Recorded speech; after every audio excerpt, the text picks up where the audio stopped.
Welcome to part 2. Today we're going to discuss how to keep your employees engaged and informed during uncertain times.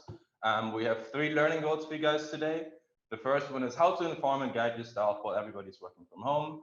Then we will share some best practices from other companies on how to reboard your staff to the workplace. And lastly, how to keep the information engaging and interactive. Maybe it's a good time now for you, Sweder, to introduce yourself. Yeah, sure. Hi, I'm Sweder. I'm head of the partner success team at Appical. And in that regard, I work a lot with strategic partners, commercial partners, technological partners. So a wide area of partners that we are working with. Nice. Maybe a moment to myself, to those that don't know me from the last episode. I'm Lukas. I have not been at Appical for that long. I joined around 8 months ago, where I helped to work on the Onboard London events, and recently got the opportunity to stick around for a bit longer, filling in the position of the junior product marketeer, where one of my responsibilities and tasks is this how-to webinar series that will help you bring the onboarding process closer and help you advance it and make it easier to structure. Shortly about Appical. Appical is the easy to use and effective platform for onboarding, engaging, and retaining your employees. We empower the world's best employee experiences, and while making sure that no hires feel totally lost at their first day in the office ever again. In fact, Appical was founded in 2012. We have headquarters in Amsterdam and offices in the UK in Tel Aviv. We support around 300 customers in over 119 countries worldwide, where we help onboard around 150,000 onboardees a year. A few of our partners, our clients, are KLM, the Allianz Group, for example, Heineken or PepsiCo. And let's get to our topic of the day: how to keep your employees engaged and informed during uncertain times. And uncertain times indeed. Yesterday we had a press conference here in the Netherlands, where some new measures regarding the COVID were announced. So yeah, these things keep on changing, and that means that organizations need to adapt very swiftly to these changing circumstances as well. So yeah, it's an example of what we as an organization are facing in these times. Yes, exactly. So let's get to the poll question. I see a few of you are already answering. That's amazing. The question is, out of those 5 C's that you see and that you might know from last week as well, or the last edition, the question is, which of these 5 C's do you guys think is most important in engaging and retaining your employees?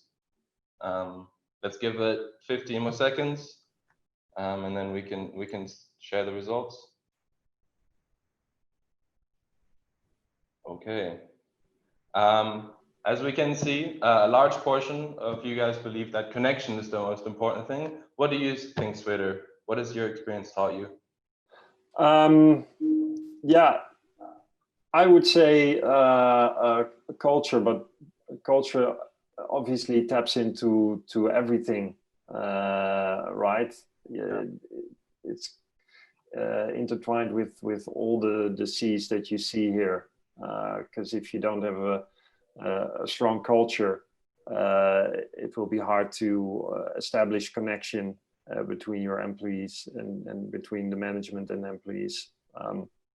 So yeah, and from prior research, because we did a complete roadshow in several countries regarding the topic of reboarding your staff, and from the conversations we had there, culture was also one of the elements that was usually picked out. But the audience here seems to have a different opinion, and it's about connection, which I understand, of course, because if you're not around, then how do you communicate and how do you establish connection within teams. So I do understand why that has been brought up by the attendees here. That's fair. Should we get into the culture aspect? Yeah, let's start with that. So as mentioned, culture is like the cement that keeps everything together within an organization, and in these uncertain times, that's more important than ever, because if you do not have a strong culture, which is translated into your core values, then what do you have to fall back on? So it's really essential to use that culture and those core values to have a strong narrative, and to make sure that this culture is expressed in everything that you do, and that when you make sometimes tough decisions, that you can fall back on this culture and use your core values to communicate some of the decisions that you have.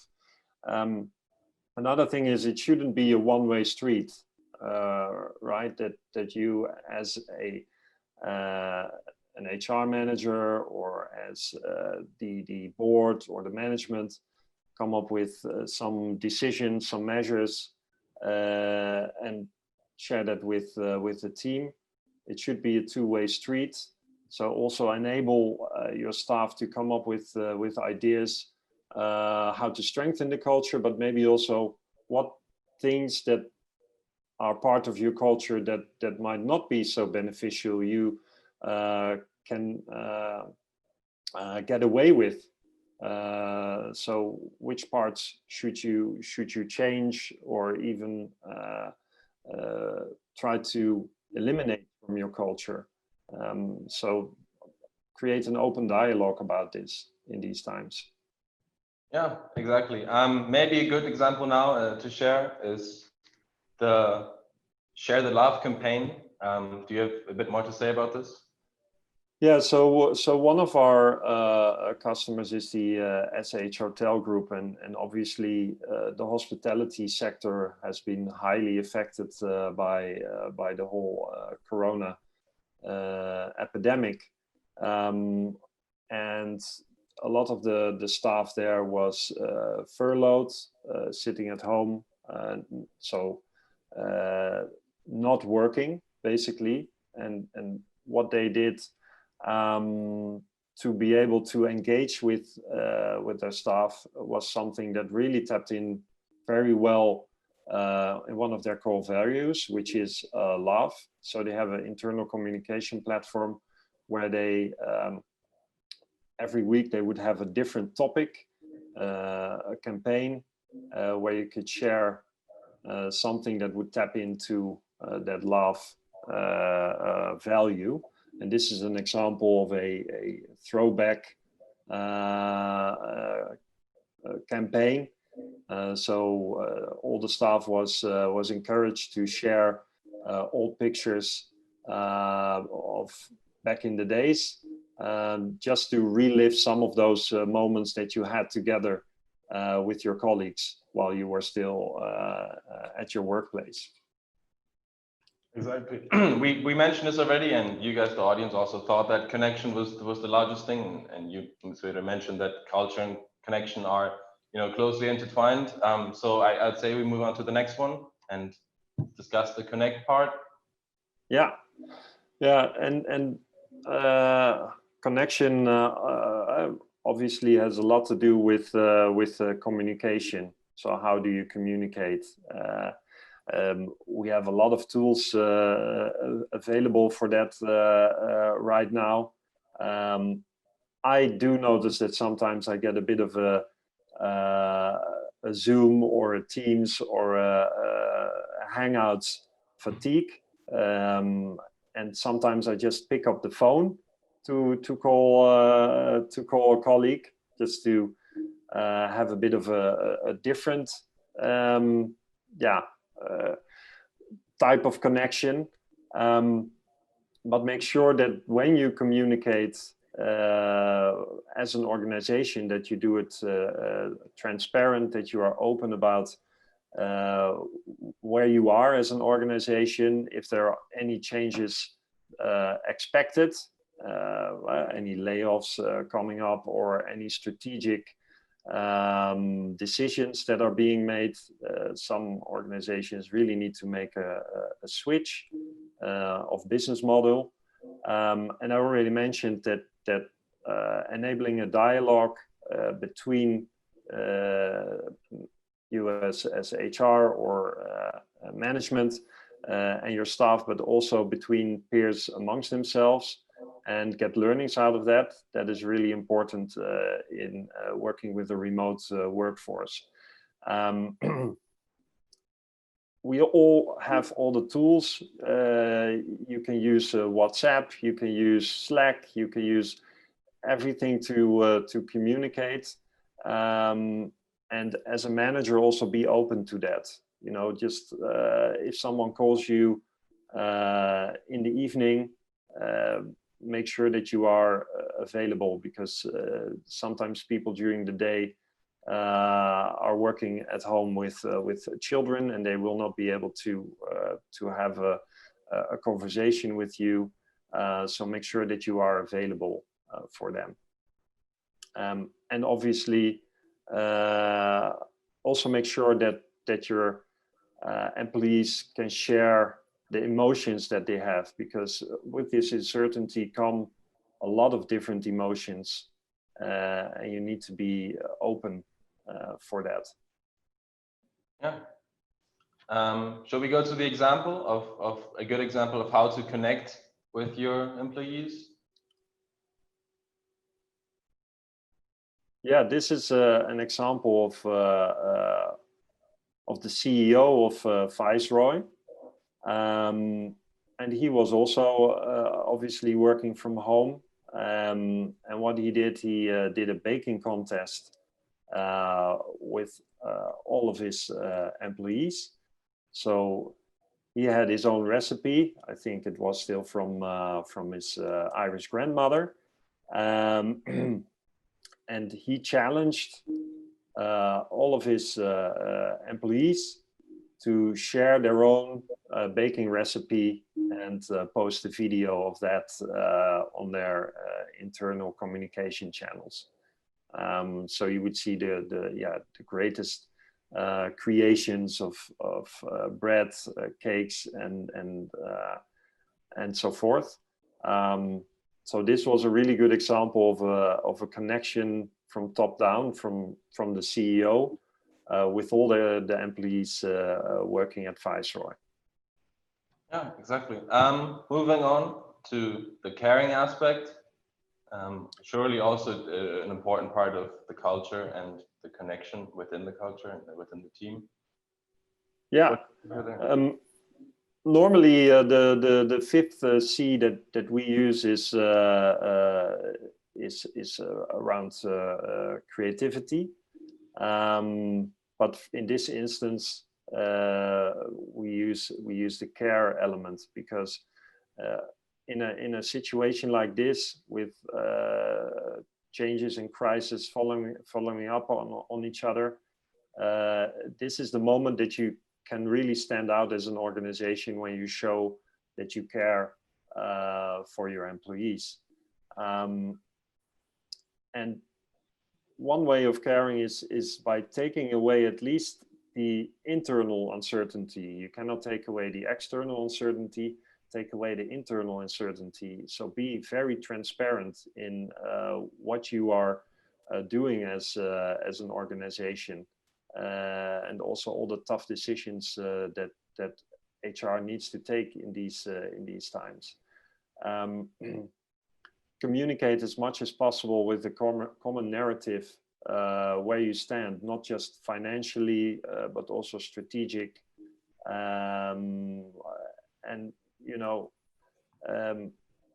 make sure that your employees know what they can expect, and stay informed on their well-being by doing pulse checks, or just regular calls, checking in on how everyone is doing, not just physically, but especially also mentally, because for a lot of people, burnouts have increased with a lot of percentages. For a lot of people, this is mentally a very challenging time for multiple reasons. So make sure that you keep track of the well-being of your employees as well. Yeah, one way of showing that you care was shown by our company ourselves, and that was the well-being packages that we received while working remotely. Yeah, exactly. This is indeed our own example, and you know, it was a really nice surprise when we were all working from home. We have returned for 50% to the office, but probably after the press conference of last night, we will be going back to working completely remote. So I'm actually looking forward to receiving another surprise package, but I'm not sure if that will be delivered. But it was really a nice gesture, and if you combine this with the occasional outreach to your employees who you feel are a bit lost, it can really contribute to the sense of caring for your employees. Yeah, exactly. Shall we move on to the next point? Sure. Clarification. Yeah. So apart from all the uncertainty and you know, tough decisions that need to be made, people being furloughed, being made redundant, etc. There are also some aspects to learn from this, and also how to work remotely in the most effective way. So try to also point those out and acknowledge some of the consequences of working remotely, either negative or positive, and try to empower that as well. Make sure that you create a clear structure of you know, who is the team lead, who is the go-to person for this, so you don't have any high impact on the short term. And it could also be that some reskilling is required, or that the performance expectations are changed. And it's also really good time to start working on that reskilling, because you can do a lot of the learning and reskilling remotely as well. And we have a nice example of that by the Van Gogh Museum here in Amsterdam. They had to let go of a lot of their contingency workers, a lot of their temps. That meant that some of the people that were working in the back office, so on the office, needed to be reskilled to be able to perform some front office tasks like ticketing or cloakroom or walking in the hall and guiding people through the museum. And that is the case in a lot of industries, that you have to do more tasks or slightly different tasks with fewer people, and that requires some reskilling and also maybe a different mindset. And here they've used their own staff to create short training videos to reskill their existing employees. Yeah, definitely a creative idea. Moving on to the next thing, and the last C of our 5 C's here today is the compliance aspect, and how to achieve compliance with the new protocols.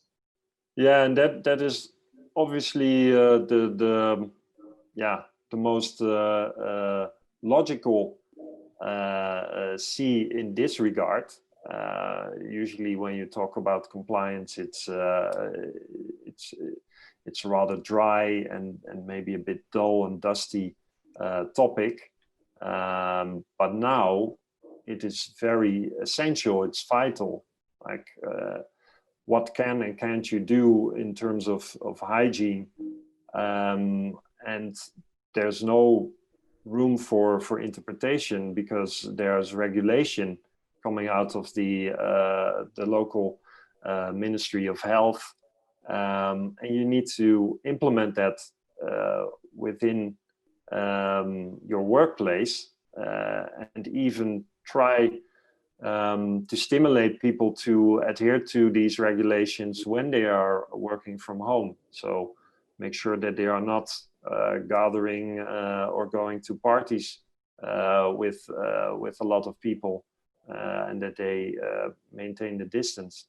In doing so, make sure that you do it in a positive way, and you can use your culture for that as well, like your tone of voice, how you are used to addressing your employees. Also, make sure that the communication is on time. So yesterday we had a press conference. This afternoon we have for instance, a company-wide update on what the implications are of this press conference for our own company. And make sure that the instructions are actionable, and keep it engaging as well. And we have a nice example of how you can use culture to communicate these compliance matter using our own application. So here you see how we greet each other, or how do we greet customers in the new situation when you are allowed to go on customer visits again, or when you invite people back into the office again. Yeah. Let's move on to the last aspect, and that is how to keep the information engaging and interactive. Surely we've heard some ways of doing that, and to make sure that the engagement is there. But maybe now the time to share some more ideas or best practices. Yeah. So here are a couple of ideas that you can use.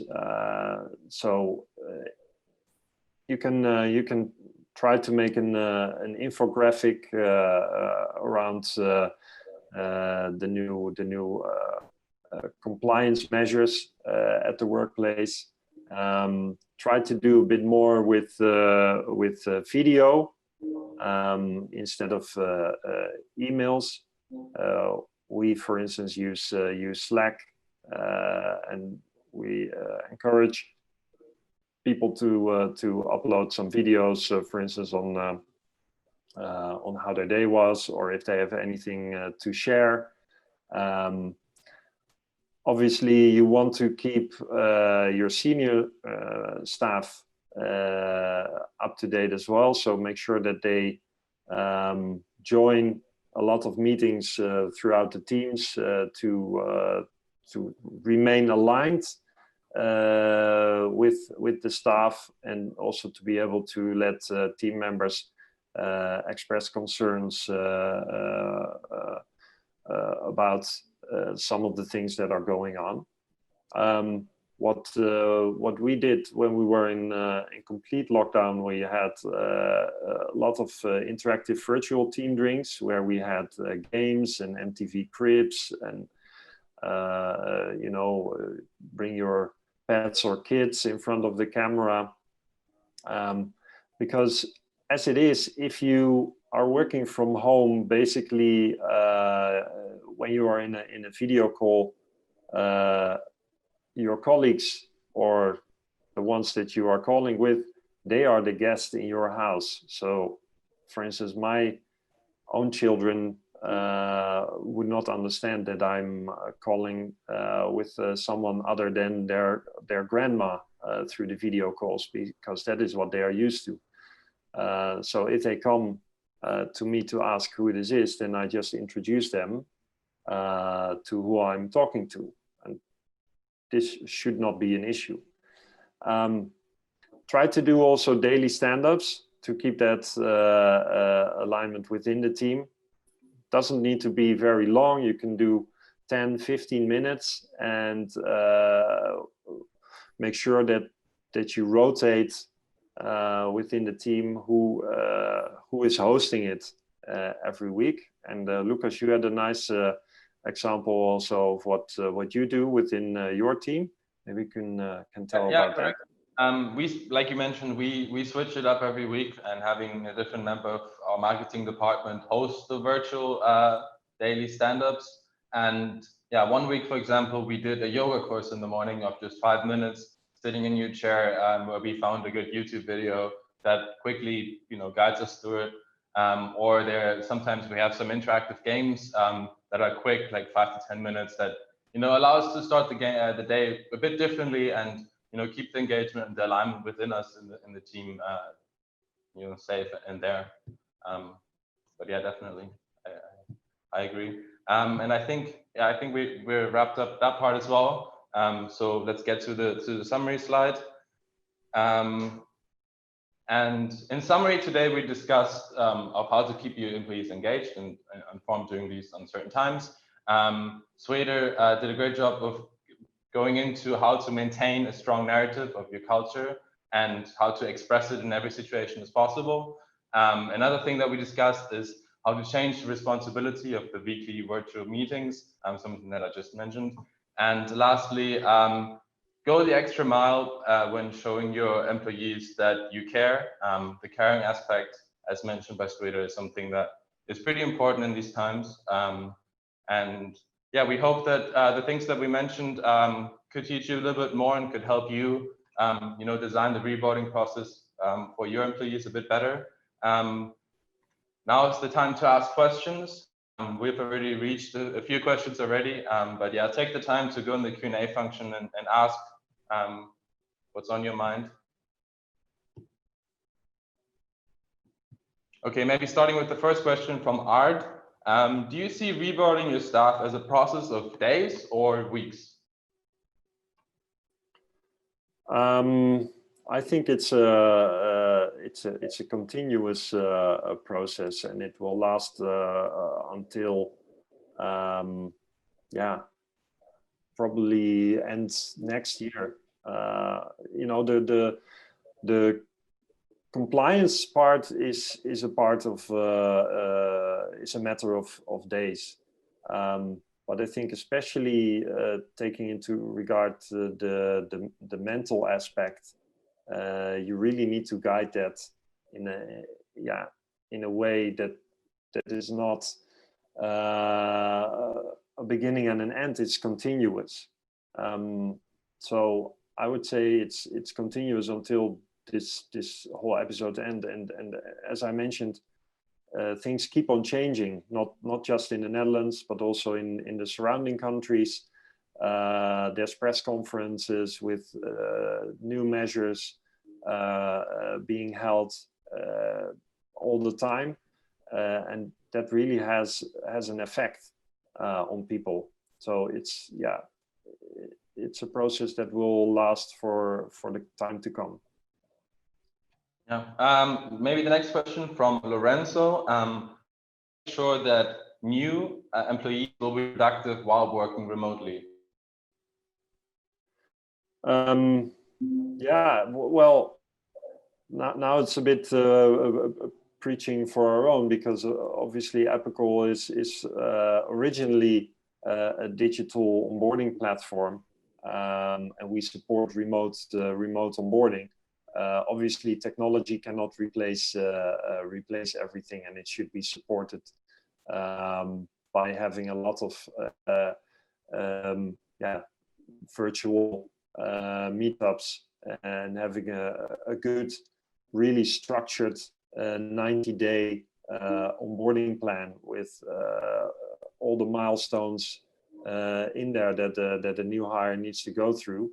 And of course, start early, start before day one, to make sure that people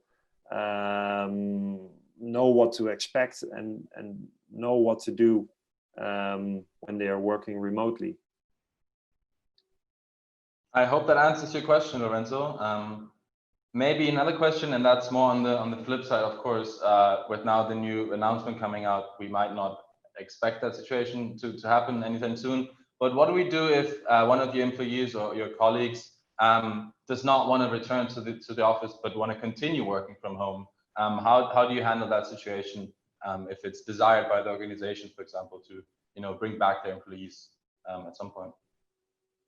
Well, it is especially in these times. It's of course very hard to force people to return to the office if they do not feel safe or secure to do that. So that is the first thing. You should make sure that the circumstances in the office are right, and that all the hygiene factors have been taken care of. And then, depending on the type of company, you can advocate that having physical interactions with your colleagues really contribute to the culture, but also to the creative process within a company. Because now I notice that all the online meetings are really factual, really only about the work and the topic that you have been having the meeting about, and there's no room for out of the box things, for side discussions about a certain topic, and in my opinion, that's killing for creativity within a company. And I think you should emphasize that to those employees when you've really made sure that the hygiene factors are completely taken care of. Yeah, I think a good answer and a good last point to wrap up this webinar. Let's see each other again for part 3 on October 13th. Also scan the QR code for a little surprise and help us out improve our webinar, How to Webinar series. For part 3, we will discuss how to structure pre and onboarding for small and medium businesses. Welcome and looking forward to see you then. And thank you so much, Sweder.